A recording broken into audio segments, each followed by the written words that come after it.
You're a burden? I sold Dad's company good luck paying rent from a nursing home. Those words hit me like a punch to the face. I couldn't believe my ears.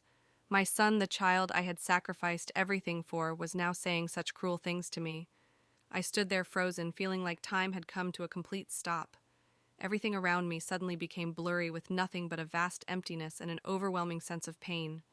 My husband had passed, leaving me with an indescribable sorrow. But I never imagined the greatest pain would come from the very child I had loved with all my heart. The company my husband and I had built from the ground up from our days of struggle was now sold off, and it was my son who made that decision. I couldn't comprehend it. How could this happen? How could a son treat his mother like this? We had built a family fortune, a small empire that my husband and I worked tirelessly for.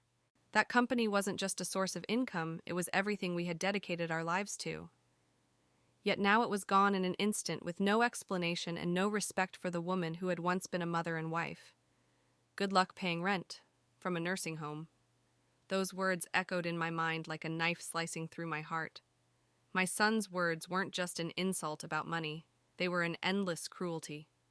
Not only had he shirked his responsibility, but he had trampled on everything I had given to this family. And then I found myself standing there, not knowing what to do, not knowing what to say. With every passing moment, I felt like I had been cut off from my own family. How could I believe that my son could see me as a burden, as someone no longer of value? How could I understand that after all the years of sacrifice, he could treat me this way and even insult me in front of everyone I had dedicated my whole life to raising him, to ensuring he had a bright future? And now, not only had he sold the company, but he also hurt me by not feeling even an ounce of remorse. He never once asked me what I thought about the decision, never once asked if I wanted to keep what we had built together. He simply did what he wanted without regard for my feelings. This betrayal, not just about money, but about emotions, made me feel like the entire world was collapsing beneath my feet. The company we had built from years of hardship was now gone with no reasonable explanation. I couldn't understand it. Why me? Why would the child I had spent my life loving treat me this way? I silently walked back to my room, closed the door, and sat on the bed. All I had now was numbness and an indescribable pain. In the darkness of the room, I wondered how a son could treat his mother like this. How could I understand that the child I gave all my love and effort to could say such things, do such things? I had spent my life raising him, building a family, and now I was left alone in the dark with no way out. This feeling is unbearable. It's like a giant shell surrounding me, slowly squeezing the life out of me. I couldn't stop thinking about the betrayal from my son, about everything I had given without receiving anything in return except pain. The questions kept spinning in my mind. Could I ever recover anything from all that I've lost? Would I ever see respect, love from my son again? Every question led to a new wound. Every question made me feel more and more alone, left behind in my own family. How could I keep going when the people I loved most turned their backs on me like this? After being kicked out of the house, I felt like I had been discarded with no one by my side, no place to turn to. That was the first feeling I had when I stepped into the nursing home. My son, the one I had raised for so many years, not only sold my husband's company, but also did something I could never have imagined. He put me in a strange place, abandoned me without a word of explanation. I wasn't notified in advance, I wasn't asked for my opinion. I was simply pushed away like something no longer of value. I looked back, wondering what I had done wrong, why my son would treat me this way. The feeling of loneliness didn't just come from being left in an unfamiliar place, but also from the fact that there was no one left to share my sorrow or joy with in life. Every day I wake up in my small room at the nursing home, looking out the window and seeing no familiar faces. The people around me are elderly strangers, each with their own story, their own past. But I still feel like I don't belong here. I feel like a ghost silently drifting through my own life with no one to talk to, no one to share my thoughts. It's hard not to think back to the days when our family was together. We would sit down to dinner, laugh, and enjoy the sweet moments of life together. My son, my daughter-in-law, we were all there sharing simple joys. But now all that's left are fading memories, like a distant dream I can no longer reach. Every time I think back to those moments, the pain surges again. The happy memories now seem bitter, and I wonder if I still have any value in their eyes. The reality is that since I was put into the nursing home, my son and daughter-in-law have stopped contacting me. They don't visit, they don't call to check on me, they don't care. Some days I sit by the window hoping to catch a glimpse of my son, but no one ever appears. The loneliness within me grows bigger like a steel cage around my heart, one I can't escape. I don't understand what did I do wrong to deserve this coldness and abandonment. I spent my entire life taking care of the family, raising my children, and now I'm left alone like a ghost. Have they really forgotten about me? Do they even remember that I'm their mother, the one who cared for them since birth, the one who sacrificed everything for them? Why are they treating me like this? These questions echo in my mind every night with no answers. The days in the nursing home drag on endlessly. I see other elderly people as lonely as I am, but I can't connect with them. Each person has their own story, their own pain, but we all seem like shadows, quietly drifting through this life without anyone truly noticing us. I wonder if I still have any worth in this world. Am I still someone's mother, someone's grandmother, or am I just an old woman left behind forgotten and without meaning? Every day I live in loneliness with no visitors, no conversation, no care. My son has forgotten about me, so has my daughter-in-law. All I receive from them is silence, abandonment. Do they even remember who I am? Do they remember all the years I spent caring for them, raising them? Every day I wake up in the nursing home with no one beside me, no one to share my thoughts with. These thoughts spin endlessly in my head, leaving me restless. I feel like an outsider in my own family. One day, as I sat in my small room looking out the window at the falling leaves, I suddenly realized I couldn't keep living in this loneliness. I couldn't keep waiting for them to come visit me, couldn't continue living in abandonment and neglect. I couldn't let myself sink into darkness forever. If they didn't care about me, at least I should care about myself. This loneliness could no longer control me. I decided to make a change, to stop being pulled backward, to not let myself be the outsider in my own life. I didn't know how to escape this loneliness, but I knew I couldn't continue living in brokenness and pain. That was when I decided to find a way to recreate my life, to find a purpose, a reason to keep going. Because I know that no matter how abandoned I feel, I still have worth. I can still stand up and start over. And deep in my heart, I know that no matter what happens, I can't just sit in silence and endure this forever.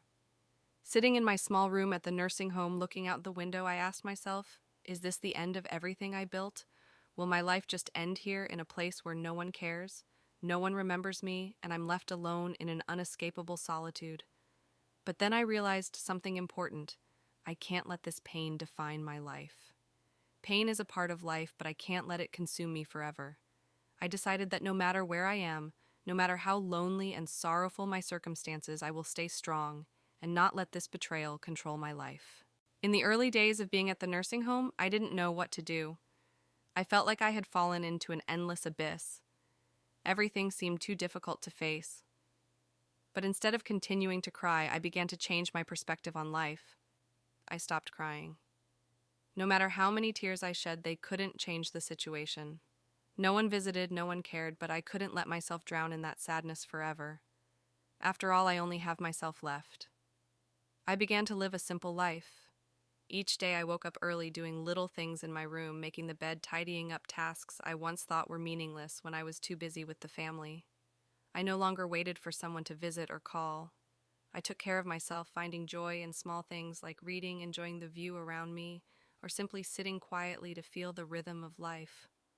Suddenly I realized that life is not about existing while waiting for others to care. Life is mine, and only I can find the strength to move forward. The days at the nursing home are no longer a burden, but an opportunity for me to rediscover myself, to understand that no matter how much pain I've endured, I can still rise, still live. Still, I couldn't stop thinking about what had happened. On long nights when everything around me was plunged into darkness, I asked myself if there was any chance I could ever regain my self-respect and value. Could I stand up on my own and reclaim what I had lost, especially when my son, the one I had devoted my life to loving, had treated me this way? This question spirals through my mind every night. I want to find a direction, a reason to continue living, but this betrayal haunts me, making me feel like I no longer belong anywhere. But I didn't want to continue living in pain without taking any action. I couldn't keep sinking into old memories, living in silence. I needed to do something. I needed to take action to change my life. I couldn't just sit and wait for things to change on their own. I am not a weak person, and I won't let my son's betrayal kill the hope within me. I started making a plan. I knew I couldn't do it alone. but I was determined to regain my rights. Even knowing that I would face many challenges, from gathering evidence to reclaiming what I had lost, I decided I wouldn't give up. I began to learn studying the law, understanding my rights, and how I could fight legally. I no longer wanted to sit and endure. I wanted to fight for what was rightfully mine. There were times I asked myself if this was really worth it. Could I really win? But then I thought back on all the years I had spent, all the sacrifices and efforts I had made. I didn't waste my life only to endure betrayal and abandonment. If I did nothing, nothing would ever change. So I began to make a plan, not only to reclaim the company, but to regain my respect and dignity. No matter the difficulties, I wouldn't back down. Every day, I continue to rise from the pain. Every time I think of my son's insults, I remind myself that my resilience cannot be defeated. I am no longer the weak woman, no longer someone who just stays silent and endures. I am a woman who has the right to live for herself, the right to seek justice, and I will do whatever it takes to not continue enduring this betrayal. I began to feel a new strength rising within me. Though abandoned, I can still stand up. Though this life has caused me pain, I can still find faith and hope. And above all, I understand that life is not about waiting for others to care, but about creating a meaningful life for myself, even if I have to start over from scratch. The long, lonely nights no longer frighten me. I know I can overcome everything on my own, and I won't let myself continue to live in silence and shame. I am ready to take action, and I won't give up until I reclaim what is rightfully mine. After months of living in silence, I could no longer endure this betrayal. While I had once told myself that I would never do anything to hurt my family, now I had no other choice. I couldn't continue living in the shadow of deceit and betrayal. With each passing day, I felt myself being pushed further away from who I once was, and I couldn't let that continue. The feeling of being abandoned, deceived by my own son, forced me to change. I decided that I would no longer be a victim. I would fight to reclaim what is mine. And so I began searching for the truth. No more tears, no more complaints. I started collecting information and evidence about what my son and daughter-in-law had done. I studied every document, every contract, every piece of information related to the sale of the company my husband and I had founded. What I had once considered family matters now became evidence in the legal battle I would have to face. The long, lonely days in the nursing home no longer felt like a burden, but a time for me to think, plan, and prepare for the next step. Late at night, when everyone around me had fallen asleep, I sat alone, sifting through every detail, every document I had gathered. Each piece of paper was a puzzle, each bit of information, a piece of evidence that would allow me to prove the betrayal my son had caused. I couldn't believe what I was uncovering. My son had sold the family business without informing me, without discussing it with me. He sold what my husband and I had built, and not only that, he had unlawfully seized the family assets. I had lost not just the company, but all trust in my son, the one I had hoped would protect the family as I grew older. Each document, each piece of information I found made me feel like everything I had believed to be mine had been stripped away. With all the evidence in hand, I knew I could no longer stay silent. I decided that I wouldn't seek revenge by hurting them. I wouldn't make them suffer as I had suffered. But I knew one thing: I could do something to demand justice for myself. And that's when I decided to use the law to reclaim what I had lost. I met with a lawyer, someone I trusted would help me in this battle. I told him everything from discovering my son's deceit to gathering enough evidence to prove that the family business had been sold unlawfully. The lawyer didn't say much, just listened and took notes. After reviewing everything, he assured me that I had the right to reclaim my property and that I could sue my son and daughter-in-law for their fraudulent actions. The anger inside me flared up, but this time, instead of letting my emotions take over, I focused on my resolve. I didn't just want my property back. I wanted my dignity restored. I wanted my son to understand that I was not someone easily deceived or discarded. I wanted him to know that selling the company without consulting me was not an action of a good son. I would use the law to demand justice, and I wouldn't let his unlawful actions be buried in silence. The following days were filled with difficulty and challenges. I had to face a legal battle that was anything but easy. Meetings with the lawyer, discussions about evidence, the steps to take in the lawsuit, everything left me feeling tense. But within me, a new strength was rising. I was no longer the abandoned mother. I was no longer the woman who silently endured betrayal. I was a woman fighting for justice, and I would not let anyone hurt me without facing consequences. Every morning when I woke up and prepared for the new day, I no longer felt the grip of loneliness controlling me. I felt stronger, more determined. I couldn't continue living in silence and suffering like this. It was time to speak up, to stand up, and to reclaim what was mine. And then the day came when I stood in front of the court with my lawyer by my side. I felt a strange sense of pride and determination. Everything seemed to be falling into place. My son standing there looked at me with surprise and confusion. He couldn't believe his mother was fighting back like this. But I didn't care. I focused only on doing what was right. When the court ruled that I won the lawsuit, I couldn't describe how I felt. It wasn't a feeling of joy or revenge. It was a feeling of justice, of not letting betrayal take over my life. I had regained what was mine, not just the property, but the power and dignity of being a mother. And as I walked out of the courtroom, I knew that I hadn't just won a legal case. I had won the greatest battle of my life, the battle to reclaim my respect and dignity, the respect and dignity I deserved. .. As I stood before the court door, I realized that what I was seeking wasn't just justice, but a profound transformation in my life. The months of pain, betrayal, and loneliness had become part of my past. I had reclaimed not only my assets, but also my power and dignity. But more importantly, I realized that satisfaction doesn't come from getting what I wanted. It comes from seeing my children recognize the true value of family and love. After the lawsuit, I was no longer the woman my son and daughter-in-law had once seen as a burden. I was no longer the mother, the grandmother left behind in a nursing home, but a woman who stood up and fought for her rights and respect. And as I walked out of the courtroom, there was a strange feeling inside me, freedom. A feeling that finally I could breathe again, that life no longer had to be endured, no longer a long chain of sorrow. However, I knew that this didn't mean I would have a perfect life, or that there wouldn't be challenges ahead. My son, though he had recognized his mistake and apologized, couldn't completely undo the damage he had caused. But I realized something important: I didn't need his forgiveness to feel valuable. I had reclaimed my worth not through his apologies or compliance, but through my own actions. When I returned to the nursing home, life didn't change immediately, but I began to see everything differently. I no longer viewed it as a temporary place, but as a place where I could start over. The mundane days before became an opportunity to rebuild, to nurture new relationships and connections. I started participating in activities at the home, talking to other elderly friends, learning to find joy in small things I hadn't considered before. Gradually, I no longer felt lonely. Each morning I woke up and felt more energized than ever. I joined cooking classes, attended small concerts, even started participating in the home's charity activities. Each time I smiled, each time I shared a joy with others, I realized there was still so much in life I hadn't explored. More importantly, I felt that I still had something to contribute, that I could still live meaningfully, even in my later years. I also began to receive respect from those around me.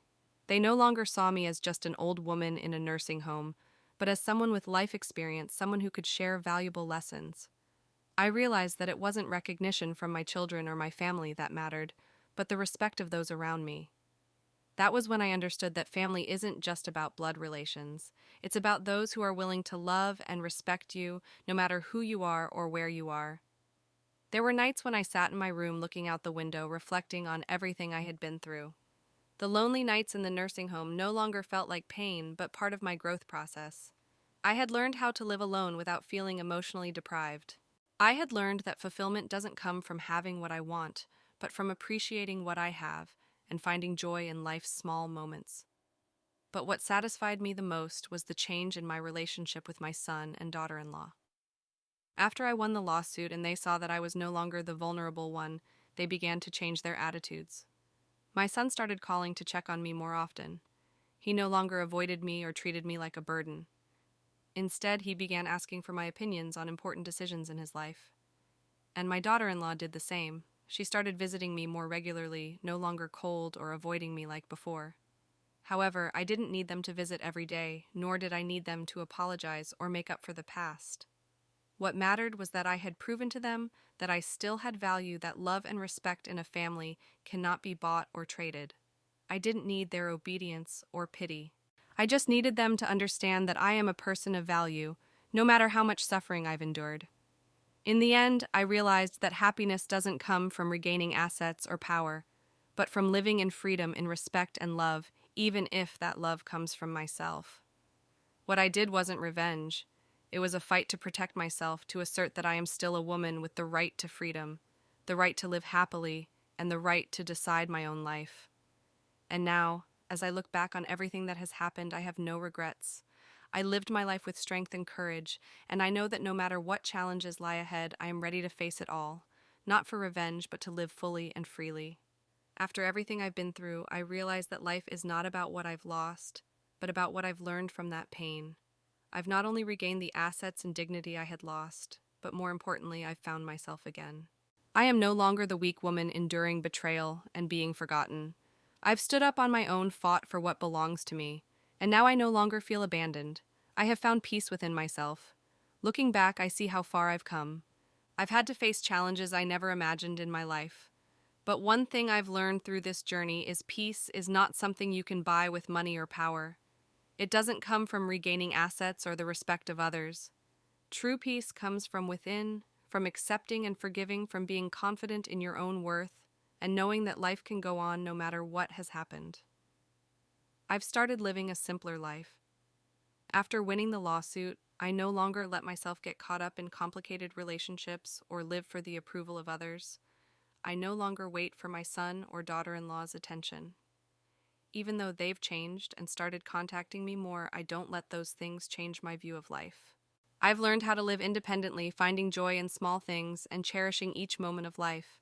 I spend more time for myself. Each morning when I wake up, I start the day with a cup of hot coffee, sitting by the window, gazing outside, letting my mind relax and calm down. I used to never have time for things like this. My whole life was a chain of worries, family concerns, work problems that never ended. But now I understand that life doesn't always need to be rushed, and we don't always need to chase after things that don't belong to us. Life is truly about knowing when to pause and appreciate the small, simple yet precious things. Even though there are days I feel lonely, even though I sometimes reminisce about when the family was whole, I no longer get caught up in the feeling of emotional deprivation. I've learned to love myself, to care for myself, and to appreciate what I have. I've joined activities at the nursing home, learned to paint, participated in book and art discussions. I've begun to find joy in things I never noticed before. The new friends I've made at the home seem to show me that I'm not the only one facing loneliness. They've experienced pain, but they still find joy, still find peace in life. And I know now I can do that too. The love and respect I once sought from my son are no longer what I crave. Our relationship has improved, and my son and I have had more open conversations. Although things will never return to what they were before, I'm happy that I no longer feel trapped in the past. I've forgiven him, not because he deserved it, but because I deserve to live in peace, unburdened by the past. And I also understand that no one can give me peace except myself. The sense of satisfaction doesn't come from regaining assets or power, but from living true to myself, from standing up and taking control of my life. I don't need anyone to compensate for the pain I've been through. I don't need an apology from my son or daughter-in-law, because I've learned how to heal the wounds in my own heart. The pain, betrayal, and loneliness no longer control my life. I have found freedom, autonomy that I never had before. Every day I live a life of freedom, no longer bound by painful pasts or unchangeable events. I know I can't change what has happened, but I can change how I perceive it. I've learned that peace is not a destination, but a journey, and I've walked that journey with strength. And in the end, I realized that happiness isn't about perfection. Happiness is accepting what's gone, being able to rise after falling, and understanding that I deserve to be loved and respected, no matter who leaves me behind.